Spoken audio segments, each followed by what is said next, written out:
Svalovci, kteří zdvihali těžká závaží, ohýbali podkovy či trhali řetězy, bývali v 19. století hvězdami cirkusů a jarmarků. O zhruba 100 let později se však spolu začali poměřovat na sportovních kolbištích. A v roce 1977 se v Kalifornii poprvé utkali o titul toho vůbec nejsilnějšího v soutěži World's Strongest Man.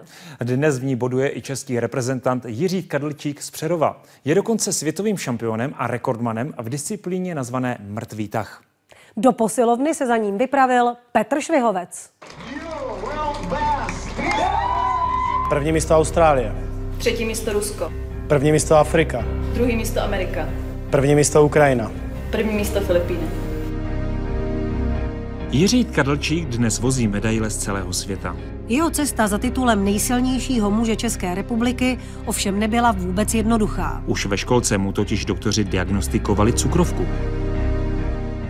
V létě to najednou prostě přišlo, začal jsem omdlívat, nebylo mi dobře, no a odjel jsem do nemocnice a tam se vlastně zjistilo, že mám cukrovku, napíchali mě inzulínem. Já jsem byla v práci, tak mě zavolali, že kluk prostě leží na dětském oddělení, že prostě má vysoký cukr. A tak jsem říkal, to běžte do háje, cukrovku mývají jenom starý lidi.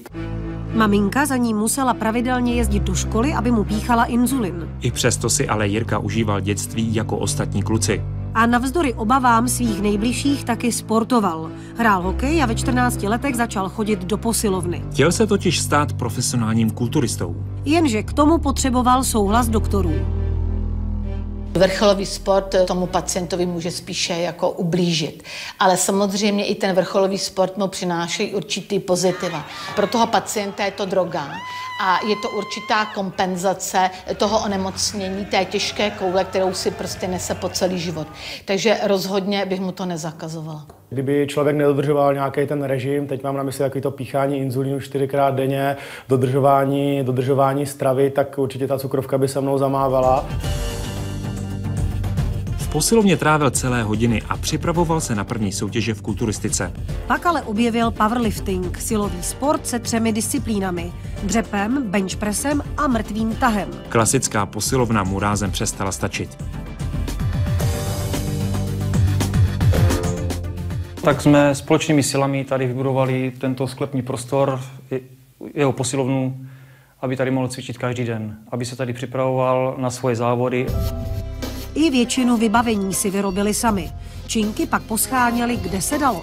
V powerliftingu viděl Jiří šanci na úspěch. Přerušil studium vysoké školy a začal pracovat jako osobní trenér ve fitness centru. Ve svém sklepě se připravoval na mistrovství světa a vyhrál ho.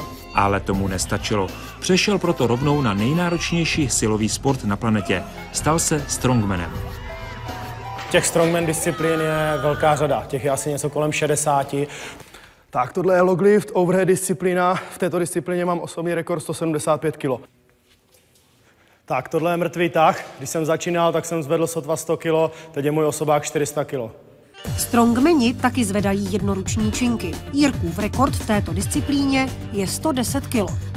Převracejí i 400-kilové pneumatiky. Běhají se zátěží 150 až 180 kg v každé ruce nebo na laně tahají 40-tunový kamion.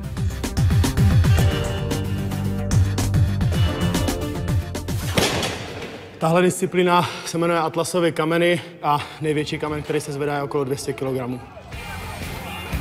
Po takové enormní zátěži musí Jiří pravidelně doplňovat energii a minimalizovat riziko hypoglykemických stavů.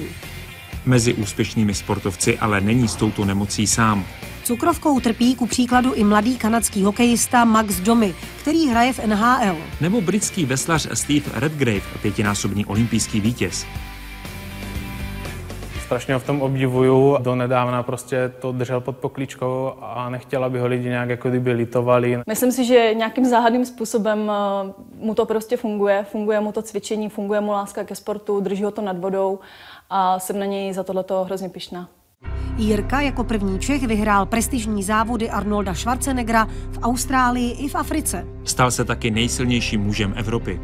A na klání World's Strongest Man byl stříbrný. Jeho největším snem ale je, aby se sport, kterému doslova propadl, dostal do programu olympijských her. Výkony sympatického siláka dnes na sociálních sítích pravidelně sleduje přes 50 000 fanoušků.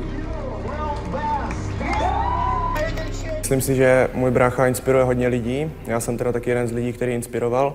Chtěl bych se taky stát strongmanem, protože si myslím, že je to krásný sport. Nejenom ty vavříny a tady ty medaile, ale i tady tahle motivace těch lidí a to, že někoho nakopnete nebo ukážete mu tu cestu, inspirujete ho doslova, tak si počítám jako jeden z největších životních úspěchů.